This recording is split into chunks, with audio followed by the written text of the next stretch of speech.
वासुदेवाय। ओम नमो भगवते वासुदेवाय। ओम नमो भगवते वासुदेवाय। ओम नमो भगवते वासुदेवाय। नारायणं नमस्कृत्य नरं चैव नरोत्तमं देवीं सरस्वतीं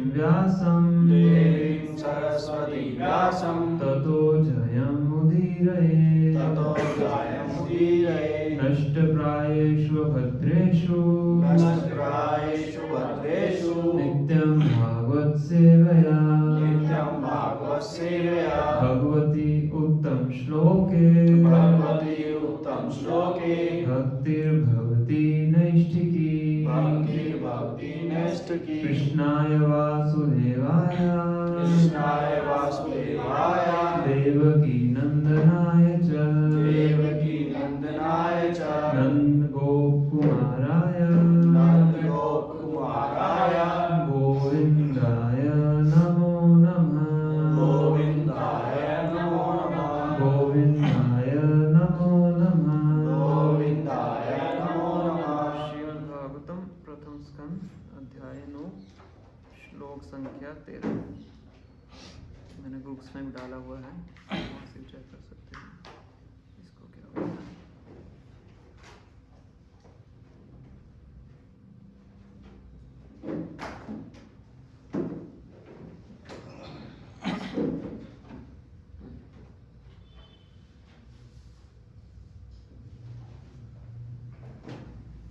नाहि यस्य कलिचिद्राजन्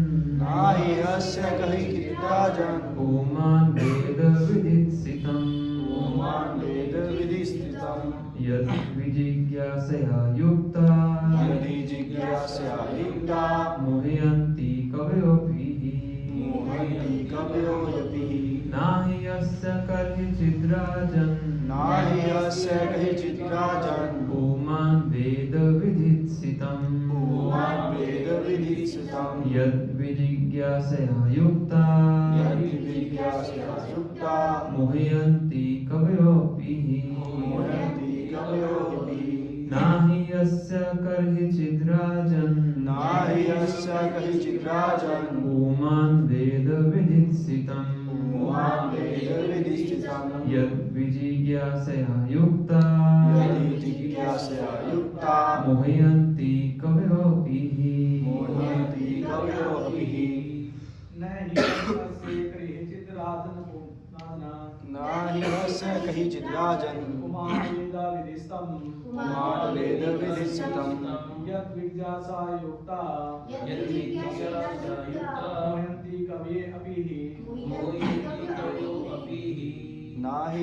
कही चिद्राजन नाहि हस्य कही चिद्राजन पुमान वेद विदित्सितं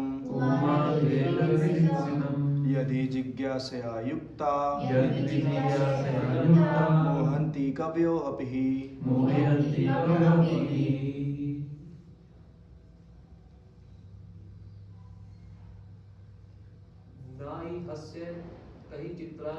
नाहि हस्य कहि चित्राजन पुमान वेदविदित्सितं यदि जिज्ञासया युक्ता मुहि मनुति कपयोपहि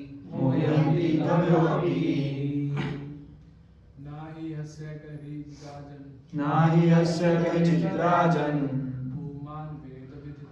पुमान् वेदविदित्सितं यदि जिज्ञासया युक्ता मुह्यन्ति कवयोऽपिः।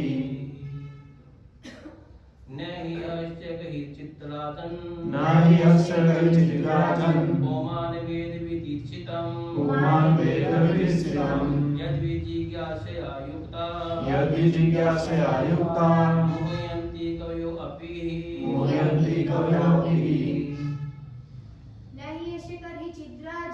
नाहि यस्य कहि चिद्राजन पुमान वेदविदित्सितं पुमान वेद उमानवेदविधिस्थितम् यद्विजिज्ञासया युक्ता यद्विजिज्ञासया युक्ता मुह्यन्ति कवयो अपीहि मुह्यन्ति कवयो अपीहि। शब्दार्थ अनुवाद एवं तात्पर्य श्रील प्रभुपाद जी के द्वारा प्रभुपाद की जय। ना कभी नहीं ही निश्चय ही अस्य उसका कर दीजिए कोई भी राजन हे राजा उमान कोई वेद जानता है विदित सितम योजना यह जो जिज्ञासा युक्तः लगा हुआ मोहयन्ति मोहग्रस्त कवयः बड़े बड़े विचारक अपि भी निश्चय ही। अनुवाद मेरे पीछे चल रही है। हे राजन भगवान श्री कृष्ण की योजना को कोई नहीं जान सकता यद्यपि बड़े बड़े चिंतक उनके विषय में जिज्ञासा करते हैं लेकिन वे मोहित हो जाते हैं। तात्पर्य ध्यान से सुनिए। परम विशेषज्ञ 12 प्राधिकृत पुरुषों में से एक भीष्म के द्वारा विगत पापों तथा उनसे होने वाले फलों के द्वारा महाराज युधिष्ठिर को मोह का पूरी तरह से निषेध हो जाता है। दोबारा सुनिए। परम विशेषज्ञ भीष्म के द्वारा विगत पापों तथा उनसे होने वाले फलों के द्वारा महाराज युधिष्ठिर के मोह का पूरी तरह से निषेध हो जाता है। मतलब कि जो महाराज युधिष्ठिर हैं उनको जो कष्ट आ रहे हैं उनके पिछले पापों के द्वारा नहीं है, उसका निषेध करते हैं। क्योंकि युधिष्ठिर महाराज को लग रहा था कि मैंने बहुत पाप किया है इसलिए मुझे कष्ट हो रहा है, उसका निषेध कर रहे हैं। भीष्म महाराज युधिष्ठिर को जोर देकर बताना चाह रहे थे कि अनादि काल से शिव तथा ब्रह्मा जैसे देवताओं समेत कोई भी भगवान की वास्तविक योजना को नहीं जान पाया है, तो मतलब हम उसके विषय में कैसे जान सकते हैं। इसके विषय में जिज्ञासा करना भी व्यर्थ ही है। यहाँ तक कि मुनियों द्वारा गहन दार्शनिक जिज्ञासाएं भी भगवान की योजना को ठीक से निश्चित नहीं कर पाती। अतएव सर्वोत्तम नीति है कि बिना तर्क के भगवान के आदेशों का सहज भाव से पालन किया जाए। पांडवों के कष्ट उनके पूर्व कर्मों के कारण नहीं थे। भगवान की योजना तो धर्म का राज्य स्थापित करने की थी। अतएव पुण्य की विजय स्थापित करने के लिए उनके ही भक्तों को कुछ देर के लिए कष्ट उठाने पड़े। भीष्म देव धर्म की विजय देखकर निश्चय ही संतुष्ट थे और राजा युधिष्ठिर को सिंहासन रूढ़ देखकर प्रसन्न थे, यद्यपि वे स्वयं उनके विरुद्ध लड़े थे। भीष्म जैसे महान योद्धा भी कुरुक्षेत्र के युद्ध को नहीं जीत सके, क्योंकि भगवान यह दिखाना चाहते थे कि पाप कभी पुण्य को नहीं जीत सकता, चाहे कोई कुछ भी करना चाहे। भीष्म देव भगवान के महान भक्त थे, लेकिन उन्हें भगवान की इच्छा अनुसार पांडवों के विरुद्ध युद्ध करना पड़ा, क्योंकि भगवान यह दिखलाना चाह रहे थे कि गलत पक्ष की ओर से लड़ने पर भीष्म जैसा योद्धा भी जीत नहीं सकता। ओम अज्ञानतिमिरान्धस्य ज्ञानाञ्जनशलाकया चक्षुरुन्मीलितं येन तस्मै श्रीगुरुवे नमः। श्रीचैतन्यमनोभीष्टं स्थापितं येन भूतले स्वयं रूपा कदा मह्यं ददाति स्वपदान्तिकं। वन्देऽहं श्रीगुरू श्रीयुतापदकमलं श्रीगुरुवैष्णवांश्च श्रीरूपं साग्रजातं सहगणरघुनाथामृतं तं सजीवं साद्वैतं सावधूतं परिजनसहितं कृष्णचैतन्यदेवं श्रीराधा कृष्णपादान् सहगणललिता श्रीविशाखान्वितांश्च। हे कृष्णा करुणा सिन्धु दीनबन्धु जगत्पते गोपेश कांता राधा कांत नमस्तुते तप्त कांचन गौरांगी राधे वृंदावनेश्वरी वृषभानुसुते देवी प्रणमामि हरिप्रिये वाञ्छाकल्पतरुभ्यश्च कृपा सिन्धुभ्यश्च पतितानां पावनेभ्यो वैष्णवेभ्यो नमो नमः। जय श्री कृष्ण चैतन्य प्रभु नित्यानंद श्री अद्वैत गदाधर श्रीवासादि गौर भक्तवृंद हरे कृष्णा कृष्णा कृष्णा हरे हरे हरे राम राम राम हरे हरे। नमो विष्णुपादाय कृष्णपृष्ठाय भूतले श्रीमते भक्ति वेदांत स्वामी इति नामिने नमस्ते सरस्वते देवे गौरवाणी प्रचारिणे निर्विशेष शून्यवादी पाश्चात्य देशतारिणे।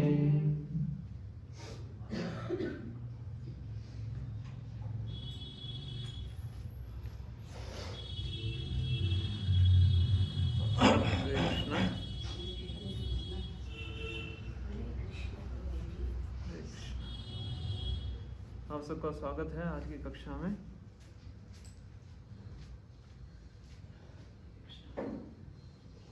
बहुत महत्वपूर्ण दिन है, गीता जयंती का उत्सव है,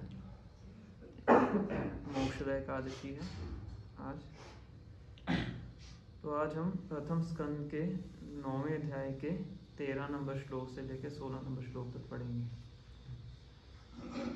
आगे जगह खाली है, पीछे रो आएंगे बैठ के।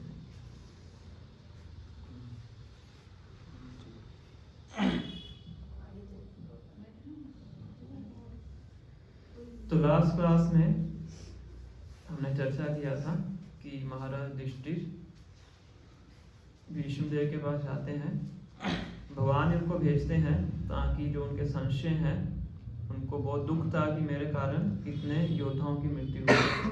तो दुख के निवारण के लिए भगवान स्वयं उनको भीष्मदेव के पास लेके जाते हैं। तो लास्ट क्लास में थोड़ा सा भीष्मदेव के गुणगान की हमने चर्चा की थी और उस श्लोक का उच्चारण किया था जिसमें भीष्मदेव महाराज युधिष्ठिर के कष्टों को गिनाते हैं। ओहो कष्टम ओहो अन्यायम यद यूयम धर्मनंदना जीवितुम नारद क्लिष्टम विप्र धर्म अच्युताशे। कि बहुत से कष्ट आपके जीवन में आए, बहुत से अन्याय आपके साथ हुए। फोन सब साइलेंट कर दीजिए, आप इनका साइलेंट कर दीजिए।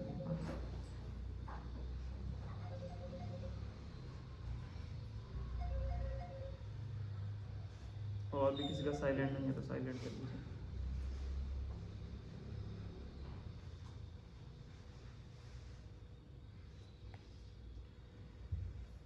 तो विष्णु कहते हैं ओहो कष्टम ओहो अन्याय, बहुत कष्ट आपके ऊपर आया, बहुत अन्याय आपके साथ हुआ।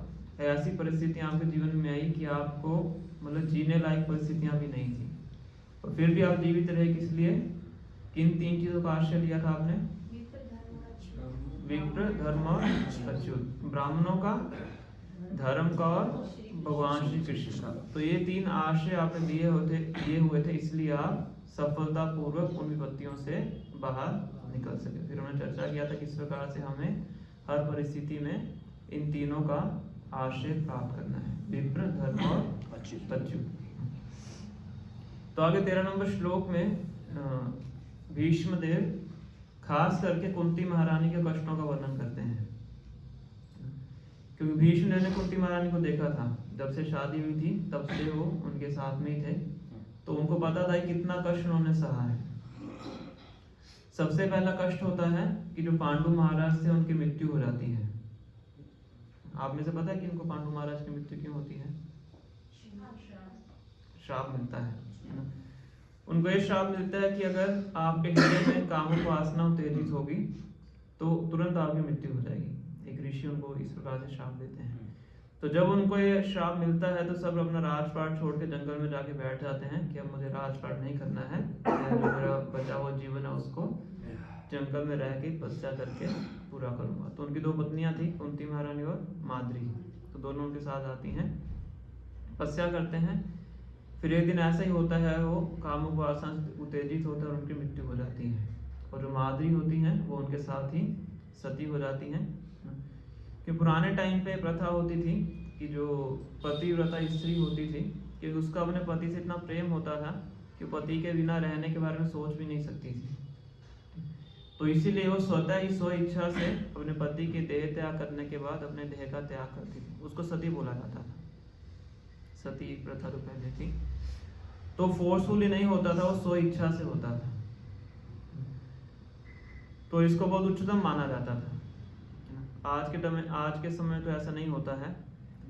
और जैसे जैसे समय बीतता गया तो ये वॉलंटरी ना होके क्या हो गया, फोर्सफुली हो गया। लोगों ने फोर्सफुली इस प्रथा का इस्तेमाल करके अपनी इज्जत बढ़ाने के लिए जो स्त्रियां थी उनको जानबूझ के सती होने के लिए फोर्स करना शुरू कर दिया। फिर धीरे धीरे हम देखते हैं जो समाज सेवी लोग आए उन्होंने इस प्रथा को बंद कर दिया।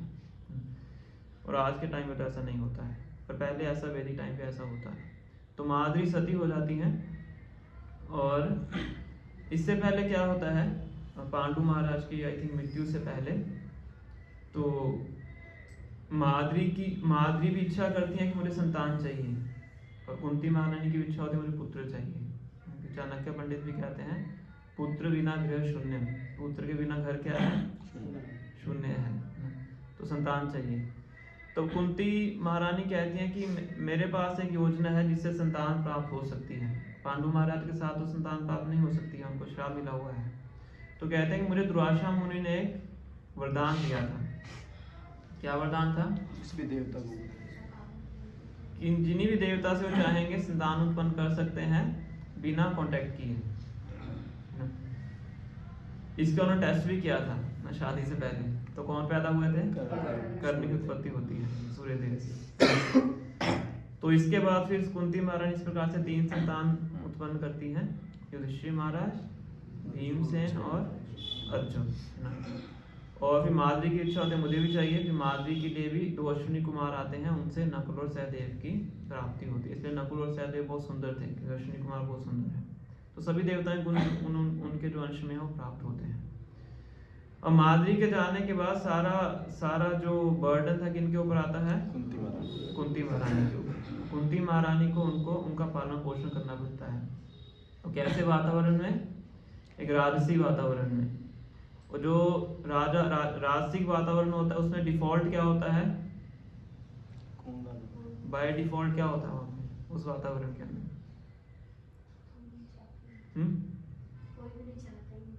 हाँ, उसको क्या होता है? राजनीति, पॉलिटिक्स होती है ना, राज सिंहासन प्राप्त करने के लिए।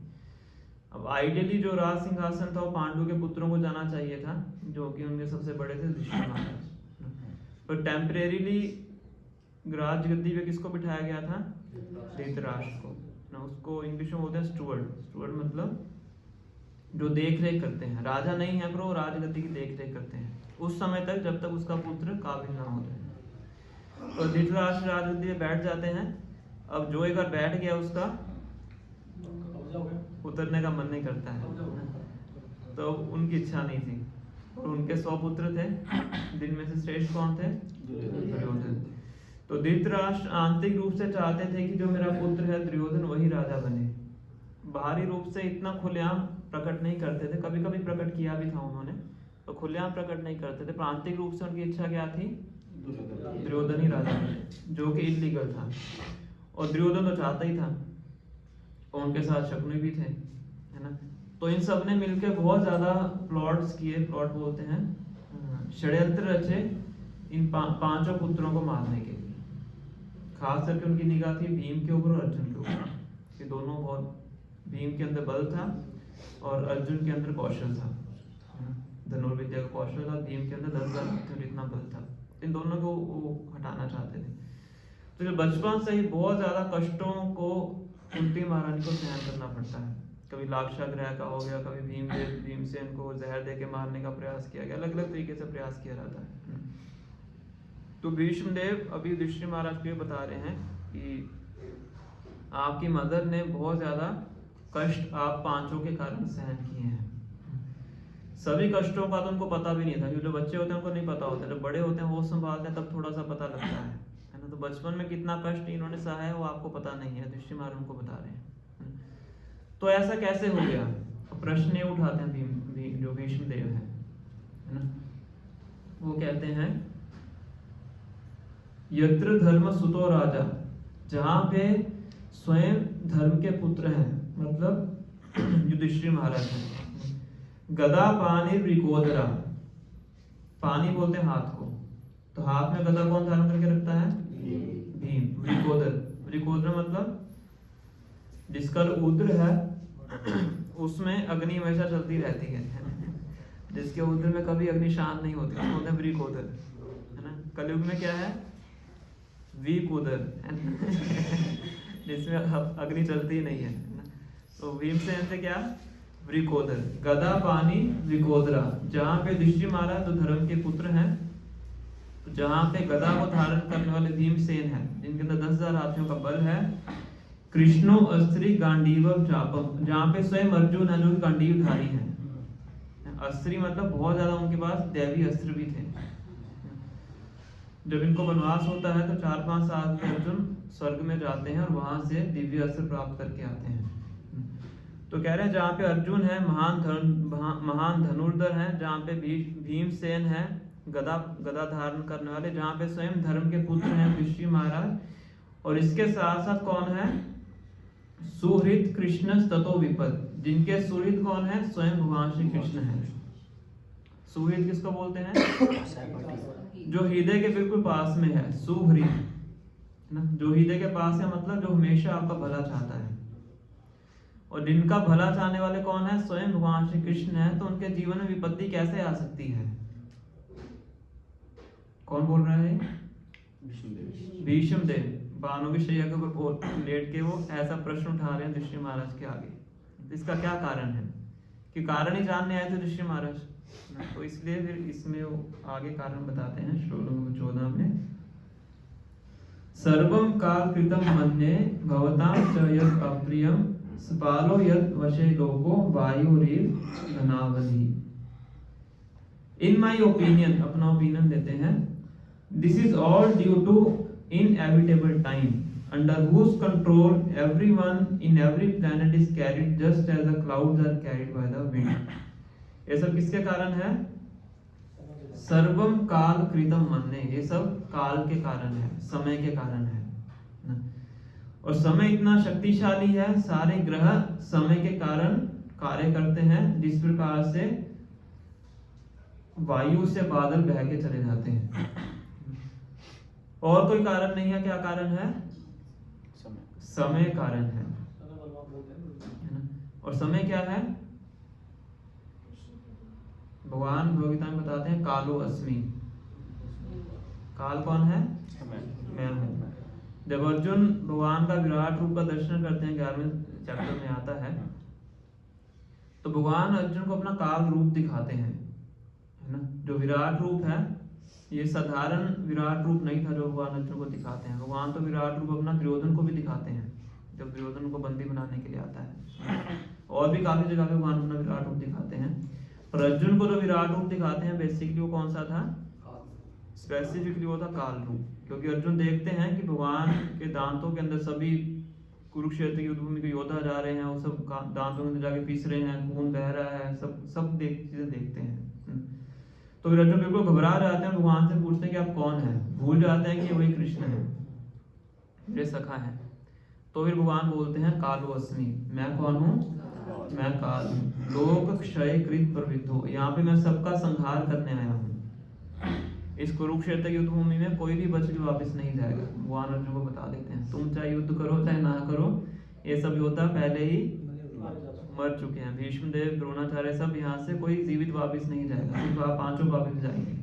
और तू गिने चुने 2-3 और अश्वत्थामा है, कृपाचार्य है, कि तो मैं वापस जाएंगे। उसके बिना कोई भी योद्धा यहाँ से वापस जाने वाला नहीं है। इसे तुम युद्ध करो, क्या बन के? एक निमित्त मात्र बन के युद्ध करो, इंस्ट्रूमेंट बन के युद्ध करो। ये तो इनको तो मरना ही है, बस मेरे एक इंस्ट्रूमेंट बनो। निमित्त मात्र भव सव्य साचिन, केवल एक इंस्ट्रूमेंट बनो और इस युद्ध का जीतने का श्रेय प्राप्त करो।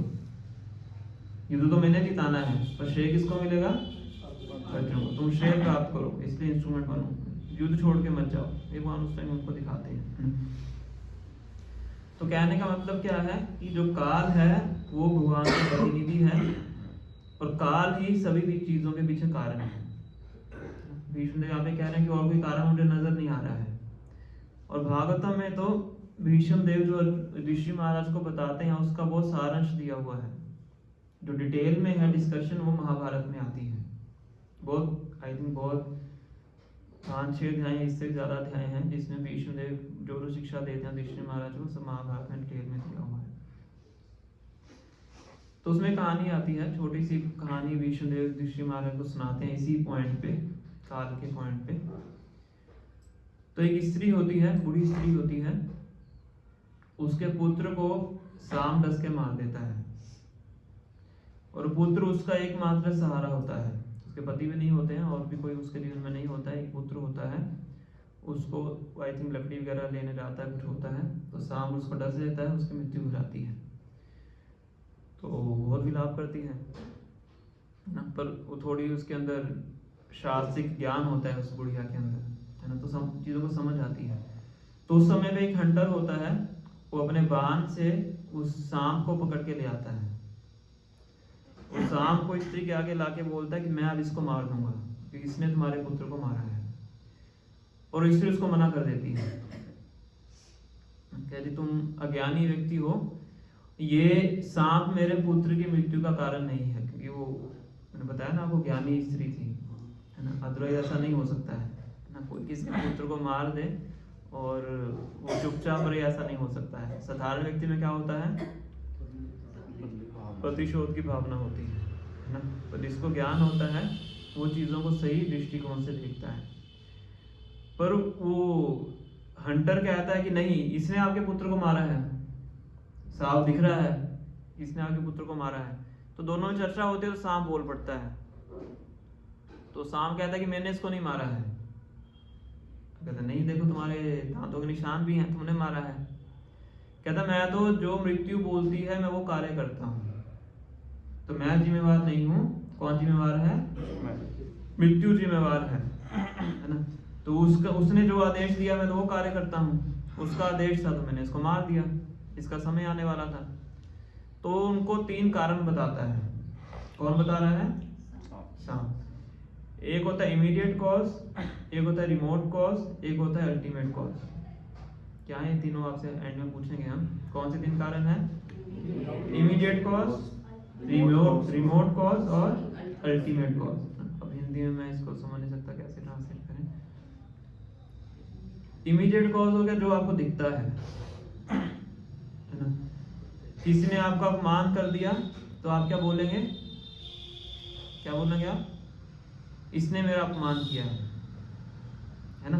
मतलब वो व्यक्ति क्या इमीडिएट कॉज है, तुरंत कारण आप बोल सकते हो उसको ना, जो आपको दिखता है ना। किसी ने कुछ आपका मान लीजिए सड़क पे आपने आपका एक्सीडेंट कर दिया ना, आपका गाड़ी का नुकसान हो गया, आपको चोट वोट लगी, आपका हाथ टूट गया, पाँव टूट गया ना, तो आप क्या बोलोगे? कौन है कारण? ये व्यक्ति मेरे दर्द का कारण है। तो ये हो गया आपका प्रत्यक्ष कारण बोल सकते हो, प्रत्यक्ष कारण बोल सकते हो, है ना, जो दिखता है। तो ये सामने बोला कि ये मैं क्या हूँ? इमीडिएट कॉज हूँ, मैं प्रत्यक्ष कारण हूँ, पर मेरे पीछे भी एक कारण है। कौन है? मृत्यु, जो कि कारण है पर दिखता नहीं है ना। इसी प्रकार से हमारे जीवन में कष्ट आता है, कष्ट देने वाला व्यक्ति हमें दिखता है जो क्या है? प्रत्यक्ष कारण है। और उसके पीछे कौन है? देवी देवता कारण है, जो कि अप्रत्यक्ष कारण है, जो दिखते नहीं है, रिमोट कॉज है ना। पर हम हमेशा इमीडिएट कॉज देखते हैं और उसको कोसते हैं, उसको उसके प्रति ईर्ष्या करना शुरू कर देते हैं, उसको कष्ट पहुंचाने का प्रयास करते हैं। उसको लगता है कि मैंने इसको बदले की भावना ले ली तो मेरा काम हो गया, पर वो इमीडिएट कॉज है, वो असली कॉज नहीं है। तो मृत्यु को बुलाया जाता है, मृत्यु आ जाती है, वहां पे मृत्यु आ जाता है, आ जाती है, जो इसका पर्सोनिफिकेशन है। तो मृत्यु से पूछा जाता है कि क्यों तुमने इसको मारा, तुम इसके कॉज हो। हंटर बोलता है तो मैं कारण नहीं हूं,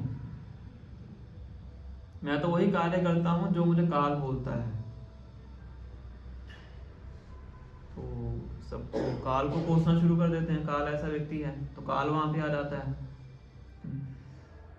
तो काल को कहता है कि तुम इसके कारण हो, मैं तुम्हें मारूंगा, हंटर बोलता है। तो काल कहता है मैं भी इसका कारण नहीं हूँ। रिमोट कॉज के पीछे भी कौन सा कॉज है? Ultimate cause. अल्टीमेट कॉज कौन है? कृष्ण स्वयं है। तो काल बोलता है कि जो कर्म इस व्यक्ति ने किए हैं वो कर्म ही इसकी मृत्यु के कारण है। कर्मों के अनुसार ही भाग्य बनता है। भाग्य प्रदान करने वाले कौन है? भगवान है। भगवान की इच्छा से प्राप्त होता है, भगवान भाग्य देते हैं। तो ये व्यक्ति स्वयं ही अपनी मृत्यु का कारण है। और ना मैं ना काल मैं इसकी मृत्यु का कारण हूँ, ना ही मृत्यु इसकी मृत्यु का कारण है, ना ही ये सांप इसकी मृत्यु का कारण है। कारण कौन है? कौन है कारण? स्वयं। कर्म किसने किया है? उसने किया। तो कारण कौन है? स्वयं है। समझ रहे हैं? तुम्हारे जीवन में जो कष्ट आता है उसका कारण कौन है? स्वयं है। तो अगर आपको घूसा मारना है तो किसको मारना चाहिए? स्वयं को मारना चाहिए, है ना? सामने वाले को नहीं मारना चाहिए। समझ रहे हैं? पर इसके लिए विद्वता चाहिए, ज्ञान चाहिए, है ना, और धैर्य चाहिए। सुकरातिक मंत्र।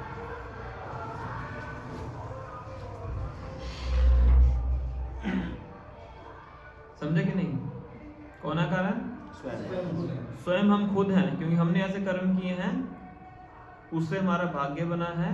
उस भाग्य से हमें वो रिजल्ट प्राप्त होता है। रिजल्ट देने वाला व्यक्ति कोई और हो सकता है ना? मान लीजिए आपके घर में कोई पोस्टमैन आया, उसने आपको चिट्ठी दी और चिट्ठी के अंदर क्या बहुत ही दुखद समाचार है, तो क्या आप पकड़ के पोस्टमैन को पीट दोगे? समझ रहे हो? क्योंकि जो पोस्टमैन है वो आपके दुखद समाचार का कारण नहीं है, वो सिर्फ आपको समाचार देने आया है ना?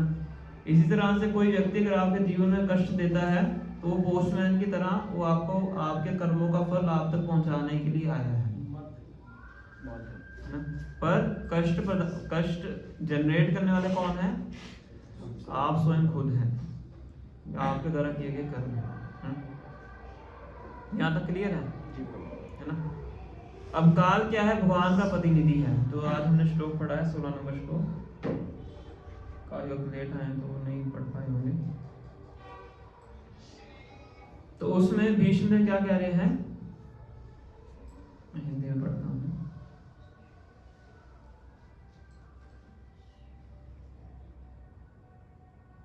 हे राजन, भगवान श्री कृष्ण की योजना को कोई नहीं जान सकता।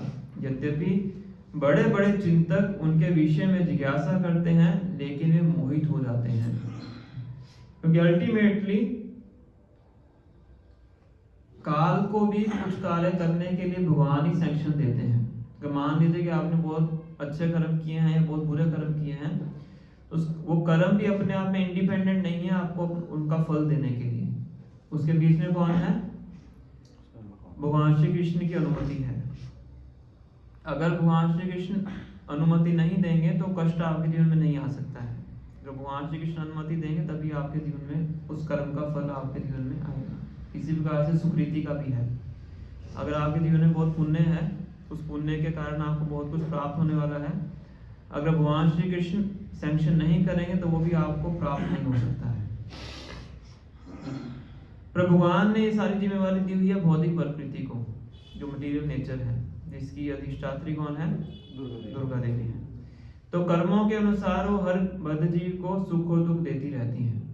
पर जब कोई भगवान श्री कृष्ण का भक्त बन जाता है तब उसके बीच में भगवान श्री कृष्ण हस्तक्षेप करते हैं, इंटरफियर करते हैं। साधारण जीव के बीच में भगवान इंटरफियर नहीं करते हैं। वो जैसा भगवान ने नियम कानून बनाए हैं वैसा उसके साथ होता है। पर जब कोई भक्ति स्वीकार करता है, स्व इच्छा से भगवान को बोलता है कि आप मेरे जीवन में हस्तक्षेप कीजिए, तो भगवान उसके जीवन में भी हस्तक्षेप करते हैं। फिर उसके कर्मों की फाइल भगवान स्वयं हाथ में लेते हैं। फिर उसको जो सुख दुख देना है वो भगवान स्वयं देते हैं। मतलब अल्टीमेटली सैंक्शन कहाँ पे होता है? भगवान श्री कृष्ण के थ्रू होता है। काल भी भगवान का ही प्रतिनिधि है। जो प्रतिनिधि होता है अपने स्वामी के अनुसार ही कार्य करता है, इंडिपेंडेंटली कार्य नहीं कर सकता है। तो इसलिए भीष्म यहाँ पे कह रहे हैं कि इतना कुछ होने के बावजूद भी आपके जीवन में कष्ट आए, क्यों आए? भगवान श्री कृष्ण की अनुमति से आए। इस तरह से बोल रहे हैं कि भगवान श्री कृष्ण सामने खड़े हैं। तब यह प्रश्न उठ सकता है कि भगवान ने कष्ट क्यों दिए, है कि नहीं? अब तात्पर्य में श्री प्रभुपाद बता रहे हैं कि पांडवों ने तो पिछले जन्म, पांडवों का तो ऐसा नहीं है कि पिछले जन्म में बहुत पाप किए हैं जिसके पाप में कारण को दुख प्राप्त हो रहा है, ऐसा तो नहीं है। भगवान भी शुद्ध भक्त हैं, है ना? तो उनके जीवन में कष्ट आए। अब कष्ट आए तो भगवान ने दिए, हम सबने समझ लिया अल्टीमेट कॉज कौन है? भगवान है। अब प्रश्न ये उठता है कि भगवान ने कष्ट क्यों दिए, है कि नहीं? भगवान ने कुरुक्षेत्र का युद्ध क्यों करवाया? भगवान बाहरी रूप से तो दुर्योधन को समझाने जाते हैं कि युद्ध मत करो, है ना, पर युद्ध करवाने की इच्छा भी तो भगवान की थी,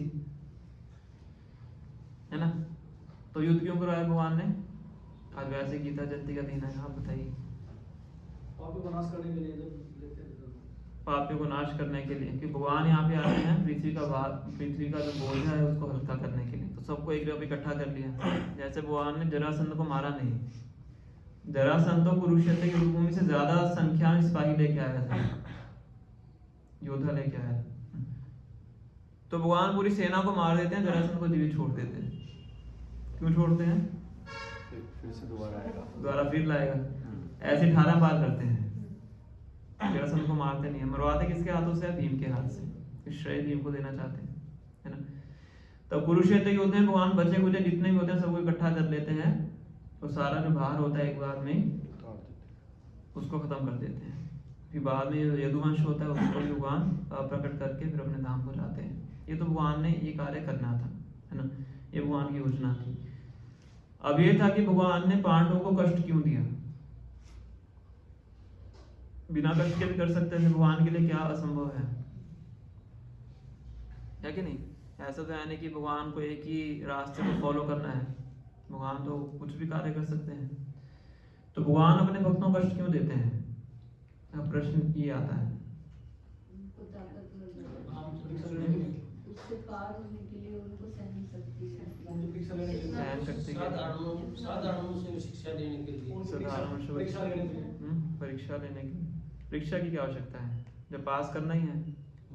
पास तो नहीं करेंगे, देखेंगे हम लेने लायक है कि नहीं। तो पहले से भक्त हैं, भक्त तो कष्ट दे रहे हैं। धर्म की जीत होती है, हमेशा धर्म को फॉलो करते थे ये दिखाने के लिए।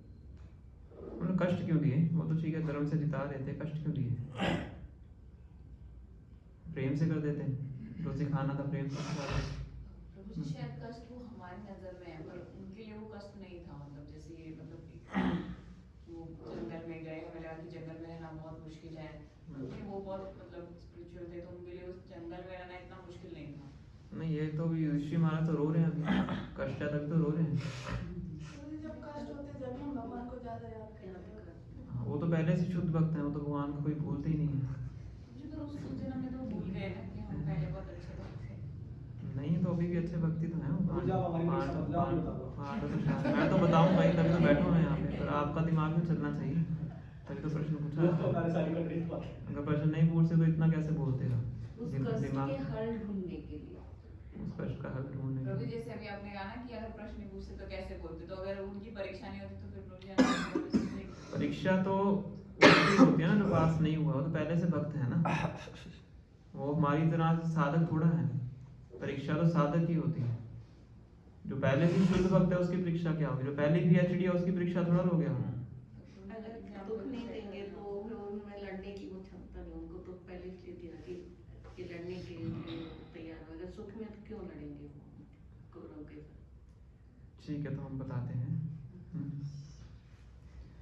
तो भगवान के जो बिल्कुल शुद्ध भक्त हैं, शुद्ध भक्त मतलब जो परफेक्ट डिवोटीज हैं, भगवान के पार्षद हैं, तो उनको भी कभी कभी भगवान कष्ट देते हैं। किस लिए? उनका गुणगान करने के लिए। ये उनके लिए है जो पहले से शुद्ध भक्त हैं, उनको कुछ सीखने की आवश्यकता नहीं है ना, ताकि पूरे समाज को पता लग सके कि मेरे जो भक्त हैं कितनी उन्नत अवस्था में हैं। जैसे भीष्मदेव हैं, बालों की शैया के ऊपर लेटे हुए हैं, तो पूरे विश्व को दिखाने के लिए कि जो मेरा भक्त है बालों की शैया के ऊपर लेट के भी प्रवचन कर सकता है। किनको प्रवचन कर रहा है? बड़े बड़े ऋषि मुनियों को, परशुराम भी उसमें है ना, सुखदेव गोस्वामी भी हैं उसके अंदर, व्यासदेव भी हैं, थोमे ऋषि भी हैं, स्वयं मैं खुद हूँ, भगवान खुद भी हैं, है ना, कि जिस चीज के बारे में ज्ञान मैं नहीं दे सका, मेरा जो भक्त है वो उस चीज के बारे में ज्ञान दे सकता है। कैसी स्थिति में? मृत्यु की शैया के ऊपर। तो भीष्म देव का गुणगान करने के लिए, इसी प्रकार से पांडवों का गुणगान करने के लिए भीष्म देव कह रहे हैं ना कि ऐसी परिस्थितियां थी कि जिसमें कोई व्यक्ति जीवित भी नहीं रह सकता है, और ऐसी परिस्थितियां होने के बावजूद भी जो मेरे भक्त हैं उनका मेरे ऊपर से एक, क्या कहेंगे उसको, क्षण भर के लिए मेरे ऊपर से फेथ खत्म नहीं होता है। इस चीज को दिखाने के लिए प्रहलाद महाराज से उनके स्वयं के पिता ने इतना कष्ट दिया, और वो तो इतना उनका दृढ़ विश्वास था कि वो भगवान से प्रार्थना भी नहीं करते हैं कि मुझे आगे बचाइए। भागवतम में कहीं ऐसा वर्णन नहीं आता कि प्रहलाद महाराज नरसिंह देव से प्रार्थना कर रहे हैं कि मुझे आगे बचाइए, बल्कि प्रार्थना करते हैं कि आप हिरण्यकश्यप को बचाइए। हिरण्यकश्यप को आपने वध कर दिया मेरे पिताजी का, तो आप इसकी कृपा करके इनको अच्छी जगह पे भेजिए ताकि उनका जो गंतव्य है वो सही जगह पे हो।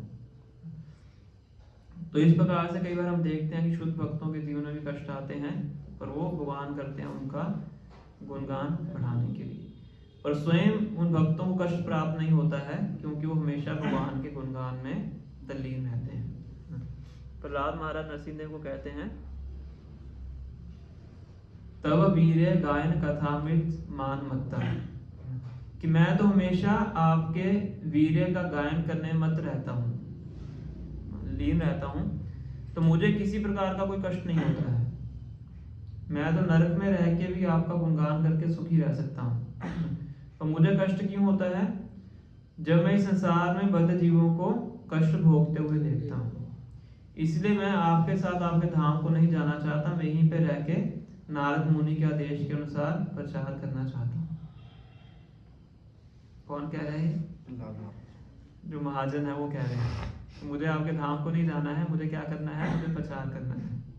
तो प्रचार की सेवा है, आप सोच लीजिए कितनी उत्कृष्ट सेवा है ना। जो बिल्कुल भगवान के धाम के जो रेजिडेंट्स हैं वो कह रहे हैं कि हमें यहाँ पे आके प्रचार करना है, हमें आपके धाम को नहीं जाना है। तो ये ऐसे भक्तों के साथ भगवान इस प्रकार से आदान प्रदान करते हैं, उनको कष्ट देते हैं। ये तो किन की बात हो गई है? भगवान के शुद्ध भक्तों की। अब दूसरा है कि जो साधक है भगवान की भक्ति करने का प्रयास कर रहा है, तो उनके जीवन में भी कई बार कष्ट दिखने को मिलते हैं। हालांकि बताया जाता है कि जब हम भजन क्रिया में लगते हैं तो हमारे कष्टों का निवारण होता है। क्लेशाग्नि और शुद्धता, ये दो लक्षण हमें साधना भक्ति के स्तर पे प्राप्त होते हैं। क्लेशाग्नि मतलब सब प्रकार के क्लेश खत्म हो जाते हैं, और शुभता हमारे जीवन में शुभता आती है, शुभ, हमारा जीवन शुभ हो जाता है। ये भक्ति करने से ऐसा होता है, और ये सब आप अपने जीवन में अनुभव कर भी रहे होंगे, और जितना अच्छे से करेंगे उतना ज़्यादा इसको अनुभव करेंगे। पर इसके साथ साथ हम ये देखते भी हैं कि भगवान के ऐसे जो साधक भक्त हैं उनके जीवन में भी कष्ट आते हैं। शारीरिक रूप से कष्ट आते हैं, मानसिक रूप से कष्ट आते हैं, है ना, भावनात्मक रूप से कष्ट आ सकते हैं, मतलब पारिवारिक तरीके से कष्ट आ सकते हैं। तो वो क्यों कष्ट आते हैं? क्योंकि भगवान उनका शुद्धिकरण करना चाहते हैं। किस चीज का शुद्धिकरण करते हैं भगवान? ताकि इनके मन में ये गलत उम्मीद ना रहे कि जगत में भी सुख है। कौन सी उम्मीद ना रहे? कि जगत में भी सुख है, ये उनके मन में बिल्कुल भी ना रहे, इसलिए उनके जीवन में कष्ट देते हैं भगवान, उनका शुद्धिकरण करने के लिए, कि जो आसक्ति बची है यहाँ पे थोड़ी बहुत, वो भी क्या हो जाए, खत्म हो जाए। उनका शुद्धिकरण करने के लिए भगवान उनके जीवन में भी कष्ट देते हैं। ये दूसरा कारण है। ये तीनों कारण आपको याद रखने हैं। एक तीसरा कारण है कि जो उन्होंने पहले कर्म किए हुए हैं उन कर्मों का कुछ कुछ पोषण भगवान देते हैं, ये देख के कि इसके साथ इसकी भक्ति आगे बढ़ेगी कि नहीं। मान लीजिए बहुत बड़ा कष्ट आपको आने वाला था, तो भगवान उसको छोटा सा करके आपको देंगे, ताकि वो व्यक्ति आगे के लिए सावधान रहे कि मुझे और पाप नहीं करने हैं। अदरवाइज हो सकता है कि भक्ति के बहाने आगे जाके और पाप करना शुरू कर दे। ठीक है, मैं भक्ति तो कर ही रहा हूँ, सारे पाप तो खत्म हो ही जाएंगे, तो क्या दिक्कत है ना। तो सावधान करने के लिए थोड़े से उसके कर्मों का जो रिएक्शन है भगवान स्वयं देते हैं, दुर्गा देवी नहीं देती है। भगवान देते हैं। जैसे कि कुम्हार होता है, कुम्हार देखा आपने, ये भी देखा, रिवाड़ी थोड़ा गाँव वाला एरिया है, तो घड़ा बनाता है तो उसको घड़े पे चोट मारनी पड़ती है, उसको शेप देने के लिए, डिजाइन देने के लिए, है ना। पर जब वो चोट मारता है तो उसके अंदर भी हाथ रखता है उसको सपोर्ट देने के लिए, अगर हाथ नहीं रखेगा तो छेद ही हो जाएगा उसके अंदर, है ना। तो इसी प्रकार से भगवान ऐसे साधक भक्तों के जीवन में कष्ट देते हैं, साथ में उसको सहारा भी देते हैं, ताकि ऐसा ना हो कि भक्ति छोड़ के चला जाए, है ना। उसको करेक्ट भी करते हैं, उसको उसके कर्मों का कुछ फल भी देते हैं थोड़ी मात्रा में, और साथ ही उसको सपोर्ट भी देते हैं। वो सपोर्ट भक्तों के माध्यम से दे सकते हैं, आंतरिक रूप से चैत्य गुरु के रूप में दे सकते हैं, परमात्मा के रूप से दे सकते हैं, या अलग अलग तरीकों से शास्त्रों के माध्यम से दे सकते हैं, है ना। तो ये 3 कारण हैं क्यों भक्तों के जीवन में कष्ट आते हैं। और भीष्म ने यहाँ पे लिख रहे हैं, बता रहे हैं कि इस तरीके से भगवान की जो योजना है, no one can know the plan of lord Krishna, कोई भी भगवान की योजना को नहीं जान सकता है। अब प्रभुपाद जी भारत में अमेरिका जाने से पहले कितना संघर्ष करते हैं प्रचार करने के लिए, है ना। जिन्होंने लीलामृत पढ़ी उनको पता होगा कितने कितने अलग अलग प्रकार से प्रयास करते हैं। खुद ही मैगजीन छपवाते थे प्रभुपाद जी, खुद अपने लक्ष्मी से करवाते थे। फिर जब घर का परित्याग कर देते हैं तो लक्ष्मी भी नहीं रहती है ना। फिर झांसी में लीग ऑफ डिवोटीज नाम की संस्था बोलते हैं, खुद उसको चलाने का प्रयास करते हैं। फिर कोई स्त्री आके उस संस्था को ले लेती है, गवर्नर की पत्नी होती है, तो उनको छोड़नी पड़ती है जगह। फिर खुद ही अपने संन्यास भी ले लेते हैं, कोई धन नहीं होता है, खुद अपनी पुस्तकें लिखते हैं, उनको दिल्ली छपवाने जाते थे। वो खाना छोड़ देते थे पैसे बचाने के लिए, कि एक टाइम का खाना छोड़ दूंगा, पैसे बच जाएंगे, उसे पेपर खरीद के बुक्स को लिखते थे। कौन ऐसा कर सकता है बताइए भगवान के लिए। खुद के जीवन में प्रगति करने के लिए फिर भी कोई व्यक्ति हो सकता है कर ले, बड़ा बिजनेसमैन बनने के लिए, पर भगवान के लिए ऐसा कौन करता है।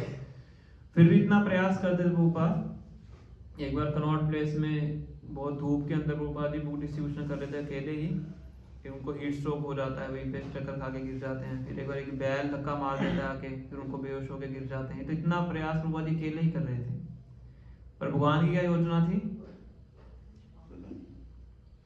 भगवान की क्या योजना थी,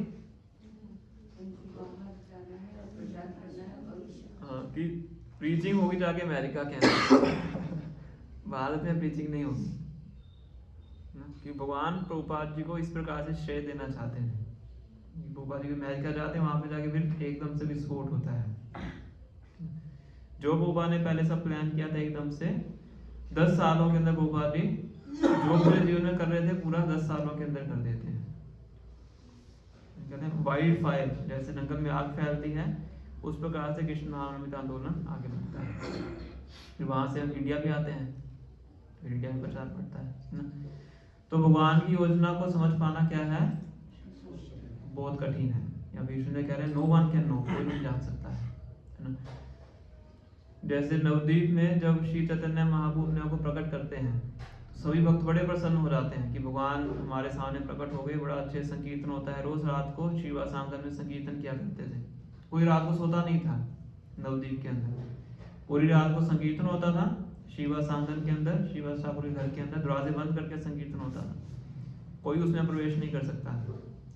और सुबह होती तो नगर में संकीर्तन होता था, भक्त अपना अपना कार्य करते थे। तो बड़ा अच्छे से सबका टाइम निकल रहा था। अब सबको पता, किसी को पता नहीं था कि भगवान के मन में क्या योजना है, महाप्रभु के मन में क्या योजना थी। जिन्होंने थोड़ा बहुत भगवान के चैतन्य महाप्रभु के पढ़ा उनको पता होगा।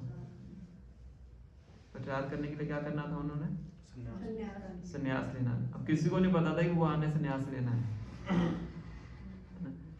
और जब भगवान आई थिंक 1-2 दिन पहले बताते हैं कि मैं संन्यास लेके जा रहा हूँ बताते भी नहीं है, वो भी कुछ 4-5 भक्तों को बताते हैं। एक नित्यानंद को बताते हैं, एक गदाधर पंडित को, एक चंद्रशेखर आचार्य होते हैं। इस तरह से 5 ड्यूटी, मुकुंद दत्त को बताते हैं, 5 ड्यूटीज होते हैं, बस उनको बताते हैं। सच्ची माता को पता लग जाता है, नित्यानंद वो और अन्य बताते हैं। और विष्णु प्रिया को बस 1 रात पहले बताते हैं, उनका पूरा डिस्कशन होता है। और सुबह भगवान अपना घर छोड़ के निकल जाते हैं। अब किसी को नहीं पता था भगवान क्या आगे क्या करने वाले हैं, कहाँ जाने वाले हैं, बाकी भक्तों को तो पता ही नहीं था। उनको इतना कष्ट होता बताया जाता है, सभी एकजुट होकर प्लान कर लेते हैं कि वो सब गंगा में जाके शरीर का परित्याग कर देंगे। ऐसा बताया जाता है कि सच्ची माता इतने आंसू बहाती हैं कि पूरा आंगन पानी से भर जाता है। ये पूरा बहुत विस्तार से डिस्क्रिप्शन चैतन्य भागवत और चैतन्य चरितामृत में दिया गया है। और सभी जितने ही भक्त होते हैं जिनको बिना बताए वहाँ चले जाते हैं, सब एकजुट हो जाते हैं कि अब हमारे जीने का कोई फायदा नहीं है, अब बस गंगा में जाएंगे, वहाँ पे जाके शरीर का परित्याग कर देंगे। गंगा के पास जाने वाले होते हैं, रास्ते में होते हैं तो आकाशवाणी होती है, चिंता मत कीजिए, भगवान लौट के वापिस आएंगे। फिर शांतिपुर में महाप्रभु आते हैं संन्यास लेने के बाद, कि 7 या 10 दिन के लिए सच्ची माता भी वहाँ पे आती हैं। आखिरी बार फिर उनके साथ श्री चैतन्य महाप्रभु की भेंट होती है, उनके लिए कुकिंग करती हैं। पूरा फेस्टिवल होता है 10 दिन के लिए, उसके बाद भगवान जगन्नाथपुरी चले जाते हैं। इस तरह से होता है। तो भगवान की योजना को समझ पाना क्या है, बहुत कठिन है। इससे प्रभुपाद यहाँ पे क्या लिख रहे हैं तात्पर्य के अंदर, the best policy is simply to abide by the orders of the lord without any argument. सबसे सही चीज क्या है कि जो भगवान ने आदेश दिए हैं बिना किसी तर्क वितर्क के उसका पालन करना चाहिए। भगवान की योजना को समझने का ज्यादा प्रयास नहीं करना चाहिए, क्योंकि समझ में आने वाली नहीं है ना। कई बार हो सकता है आपके जीवन में आपको समझ में ना आए क्या चल रहा है, माला भी कर रहे हैं, सब कुछ कर रहे हैं, फिर भी समझ में नहीं आ रहा क्या क्या क्या चीजें हो जा रही है ना। तो यहाँ पे प्रभुपाद जी क्या लिख रहे हैं, best policy is simply to abide by the order of the lord. सबसे सही क्रिया क्या है कि जो भगवान के आदेश हैं उसका चुपचाप पालन करते रहना चाहिए। जब सही समय आएगा सब कुछ अपने आप क्लियर हो जाएगा। प्रभुपाद इतना कुछ कर रहे थे, समझ में नहीं आ रहा था क्या हो रहा है। 70 वर्ष की आयु हो चुकी है, पता नहीं कितने दिन मुझे जीवित रहना है, गुरु के आदेश अभी तक पालन नहीं कर पाया, 1922 से प्रयास कर रहे हैं, पर फिर भी वो क्या करते रहे, अपने गुरु के आदेश का पालन करने का प्रयास करते रहे, प्रयास नहीं छोड़ा उन्होंने। 43 साल हो गए, आप सोचिए, हम तो 1 साल ट्राई करेंगे, 2 साल ट्राई करेंगे, 3 साल ट्राई करेंगे, छोड़ देंगे उसको, ये संभव होने वाला नहीं है। बाकी जो भक्तिदान महाराज के शिष्य थे उन्होंने तो छोड़ ही दिया, भगवान फिर भी प्रयास करते रहे कि जब आना होगा अपने सही समय में पता लग जाएगा। इसलिए अगर हमारे जीवन में ऐसा कुछ होता है तो क्या करना चाहिए, भक्ति के जो नियम कानून हैं, जो गुरु के आदेश हैं, उनको चुपचाप पालन करते रहना चाहिए। जब सही समय आएगा तो अपने आप सब कुछ क्लियर हो जाएगा, ज्यादा व्यथित उस चीज में नहीं होना चाहिए। तो वाली तात्पर्य में बता रहे हैं। इसके साथ साथ एक और चीज यहाँ पे बता रहे हैं कि भगवान इस इंसिडेंट से ये भी दिखाना चाहते थे कि कितना भी कोई शक्तिशाली व्यक्ति क्यों ना हो, अगर वो भगवान की योजना के विरुद्ध कार्य कर रहा है तो उसकी विजय प्राप्त होने वाली नहीं है।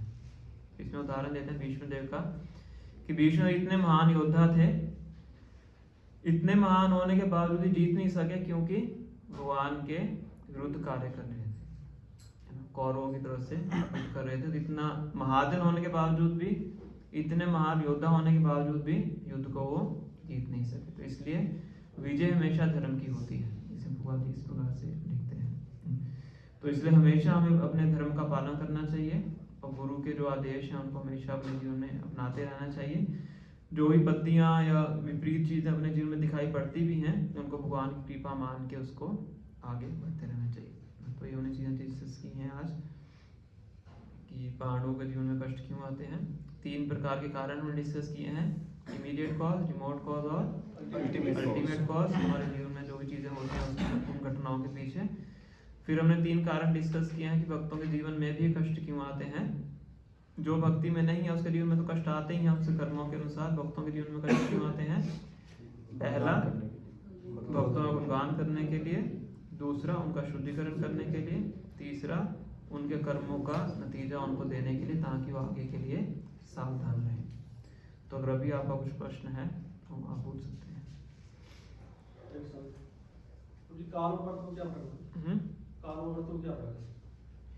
मृत्यु है कि जो मृत्यु देने का जो मूर्तिमान रूप है उसको मृत्यु बोलते हैं, जैसे यमराज है ना। और काल है समय, समय अलग है, मृत्यु अलग है। तो मृत्यु जो काल के अधीन होती है, यमराज हाँ। काल के अधीन है। ये तो बताया उसमें स्टोरी में भीष्म देव ने। यमराज के अधीन है, परंतु लाना या समय के काल के हिसाब से। यमराज तो जज हैं, वो तो यमदूतों को भेजते हैं उनको वापस लाने, मतलब मृत्यु के थ्रू ही वापस लाते हैं जीवात्मा को इकट्ठी। और उस यमराज के ऊपर भी जो कारण है वो काल है। काल मतलब जो भगवान के प्रतिनिधि है, समय है ना। अब समय को डिफाइन कर पाना बड़ा कठिन है ना। काल दिखता नहीं है, समय दिखता नहीं है, पर समय का प्रभाव हम देख सकते हैं है ना। अपने शरीर के ऊपर ही समय का प्रभाव देख सकते हैं। समय के साथ साथ शरीर हमारा जीर्ण होता है, पर समय नहीं देख सकते हम, उसका प्रभाव देख सकते हैं है ना। कोई फल तोड़िए पेड़ से, उसको रख दीजिए, समय के साथ साथ वो खत्म हो जाता है ना। पर समय का प्रभाव है, पर समय नहीं देख पाते हैं ना। ये काल भगवान की शक्ति है। ये भौतिक जगत में ही है, आध्यात्मिक जगत में नहीं है। इसलिए देखो भौतिक जगत में हर चीज का क्षय होता है। भूत्वा भूत्वा प्रलीयते, हर चीज बार बार उसका सृजन होता है, बार बार संहार होता है, क्योंकि यहाँ पे काल एक्टिव है। और इस काल का प्रभाव भगवान और भगवान के भक्तों पे नहीं होता है। भगवान की उम्र कभी नहीं बढ़ती है, 16 वर्ष की आयु है, 16 वर्ष की रहती है, नित्य नवायमान। उनके ऊपर काल का प्रभाव नहीं है, हमारे ऊपर है, क्योंकि अभी हम बद्ध अवस्था में है ना। जो भगवान के भक्त हैं उनके ऊपर काल का प्रभाव नहीं पड़ता है। प्रभुपाद जी बताया जाता है, जो मॉर्निंग वॉक करते थे, उनके जो विदेशी शिष्य होते थे, विदेशी हम लोग वैसे ही लंबे चौड़े होते हैं, पर जितना तेज प्रभुपाद चलते थे उतना तेज वो चल नहीं पाते थे मॉर्निंग वॉक पे। वो कहते थे कि हमें भागना पड़ता है। प्रभुपाद की आयु कितनी थी? 70 वर्ष शुरू किया था, 80 वर्ष की आयु थी उस समय, समझ रहे। तो उनके ऊपर समय का प्रभाव नहीं था। और जिस गति से प्रभुपाद जी कार्य करते थे है ना, सिर्फ 2-3 घंटे सोते थे, बाकी पूरा दिन एक्टिव रहते थे। तो कोई नवयुवक भी इतना फुर्ती से कार्य नहीं कर सकता है। और जितना कार्य उन्होंने 10 साल में किया है, उतना कार्य आप देखिए बाद में भी कितना मुश्किल से हो पाया, उतना भी नहीं हुआ है उनके जाने के बाद। तो क्योंकि भक्तों के ऊपर काल का प्रभाव नहीं पड़ता है। ऐसा भी बताया जाता है, डिवोटी बताते हैं कि जैसे जैसे भक्तों की उम्र बढ़ती रहती है, उनकी भक्ति जवान होती जाती है ना। बाहरी रूप से बुढ़ापा आता है, प्रांतीय रूप से क्या होता है, भक्ति के अंदर जवानी आती है, उतने ज्यादा एक्टिव होते रहते हैं। ये काल के दायरे से परे हैं। भगवान और भगवान के भक्त काल के दायरे से परे हैं, बाकी सब काल के प्रभाव में है। इसलिए हर चीज का क्षय होता है। प्रभुपाद जी अमेरिका से भारत 10 साल के बाद आए थे। 1965 में प्रभुपाद जी गए थे अमेरिका, फिर 1966 में उन्होंने इस्कॉन की स्थापना की थी। फिर उसको स्थापना करने के बाद दोबारा प्रभुपाद जी फिर भारत आते हैं, उनकी तबीयत खराब हो जाती है, और फिर आते हैं अपने शिष्यों को साथ में लेके आते हैं, अमेरिकन डिसाइपल्स को। उसमें एक शिष्य होता है च्युतानंद, उनका नाम होता है। तो फिर भारत में आके भी प्रचार शुरू करते हैं। भारत में मुख्य और भी मंदिर बनाते हैं, मुख्य 3 जगह पे बनाते हैं, वृंदावन में, मायापुर में और जुहू मुंबई में। इसके बिना भी वो जगह बनाते हैं। फिर भारत में प्रीचिंग करते हैं। उसके बाद तो फिर बहुत ट्रैवलिंग, 14 बार पृथ्वी का भ्रमण किया है उसके बाद। पहले भारत में क्यों नहीं किया, अमेरिका? हाँ वही तो कहना, 1965 तक तो भारत में प्रयास किया उन्होंने। नहीं पहले शुरू में कह रहा हूँ, 1922 में उनकी भेंट अपने गुरु महाराज से होती है। 1922 से लेकर 1965 तक तो भारत में ही प्रचार किया उन्होंने। और उन्होंने देखा कि भारत के जो लोग हैं वो पश्चिमी सभ्यता को अपनाने के लिए पश्चिमी सभ्यता के पीछे भाग रहे हैं। कहते हैं ना, घर की मुर्गी दाल बराबर। तो भक्ति तो हमारे घर की है ना, तो उसमें क्या नया है। तो भारत के लोग इसलिए आध्यात्मिकता में इतनी रुचि, अभी भी बहुत ज्यादा रुचि नहीं है। हमें चाहिए फॉरेन प्रोडक्ट, चाहिए कि नहीं, हर चीज फॉरेन प्रोडक्ट चाहिए ना। तो इसलिए भगवान ने कहा कि पहले उन्हीं को जाके भक्त बनाता हूँ, फिर उनको यहाँ पे लेके आऊंगा, तभी वो समझेंगे कि भक्ति की वैल्यू क्या है ना। फिर जब फॉरेन डिसाइपल्स को लेके आते हैं, वो देखते हैं कि बाहर की स्त्रियां साड़ी पहन रही हैं, हम तो जीन्स पैंट पहनने के पीछे भागते हैं, बाहर की स्त्रियां क्या कर रही हैं, साड़ी पहन रही हैं, तो हमें साड़ी पहननी चाहिए। हमने तो कभी धोती कुर्ता पहना नहीं है, बाहर के लोग हेड शेप करा के धोती कुर्ता पहन रहे हैं, हमें ही पहनना चाहिए। हमने एक भी श्लोक याद नहीं किया गीता का। और जो फॉरेन प्रभुपाद के डिसाइपल्स है वो क्लास के अंदर श्लोक उच्चारण करते थे संस्कृत के, तो उनको पता लगा कि हमारी सभ्यता क्या है। तो वे धीरे धीरे भारतीयों ने भी फिर इनको जो कृष्ण भावना में थी उनको अपनाने का प्रयास किया। अभी लेडीज कहती है जैसे बैठते हो तो मैं समझा नहीं पाती हूँ कि कृष्ण जी भगवान ने किनको छोड़ा है, सब कुंती माँ को वह बोले और एक सुभद्रा की बहन है, नहीं सबको सखी ऐसे बोलते, तो फिर मैं उनको समझ ही नहीं पाती इस चीज़ के लिए। वो समझ भी नहीं पाएंगे जब तक शास्त्र नहीं पढ़ेंगे, तब तक कैसे समझेंगे। तो इसलिए प्रभुपाद जी अमेरिका जाते हैं ना, इसलिए फिर वहाँ से वापस आते हैं उनको दिखाने के लिए कि आप जिनके पीछे भाग रहे हैं, जिस चीज़ के पीछे भाग रहे हैं, वो लोग किसके पीछे भाग रहे हैं। कोई और प्रश्न किसी का?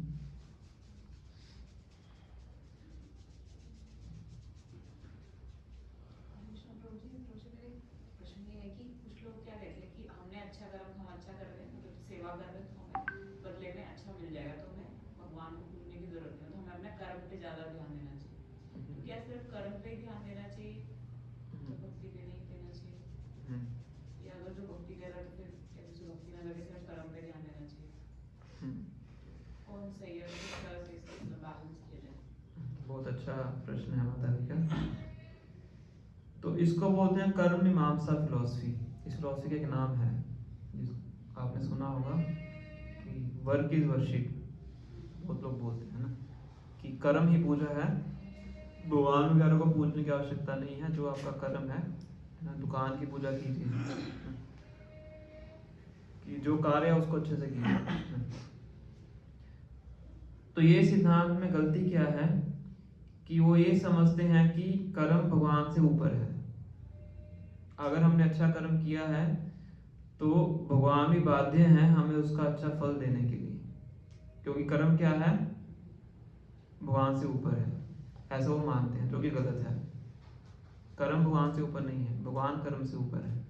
भगवान चाहें तो आपके कर्मों में बदली कर सकते हैं। अच्छा कर्म भी अगर आपने किया है, भगवान की इच्छा नहीं है तो उसका फल भी आपको प्राप्त नहीं हो सकता है।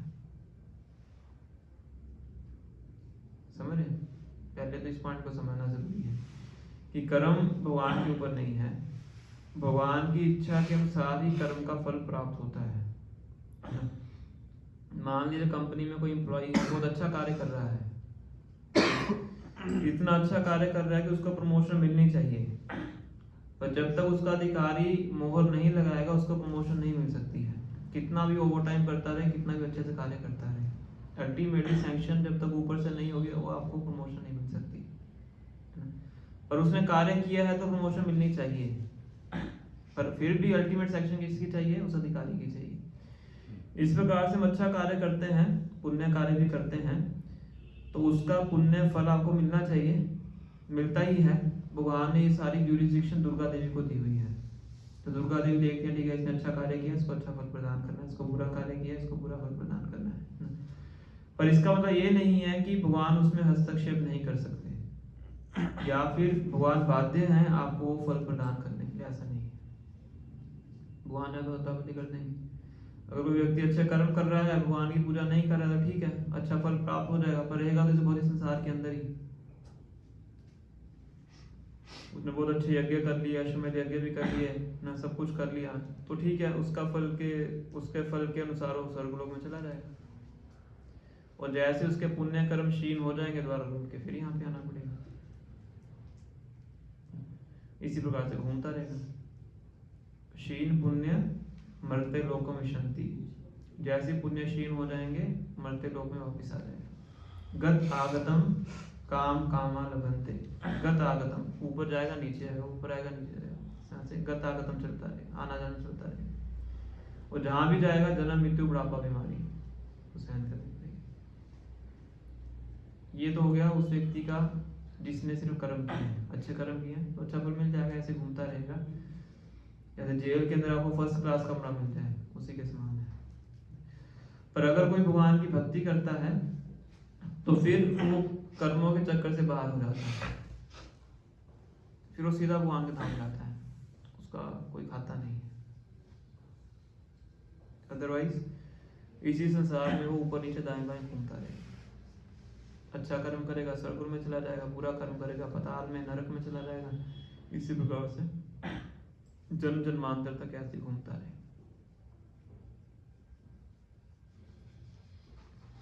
ठीक है, पर फिर भी वो व्यक्ति उस व्यक्ति से अच्छा है जो गलत कार्य कर रहा है। अगर अच्छे कर्म कर रहा है तो उस व्यक्ति से तो अच्छा है जो गलत कार्य कर रहा है, पर रहेगा वो यहाँ पे ही। ये है, ऐसा नहीं उसको भक्तों वाला फल प्राप्त होगा।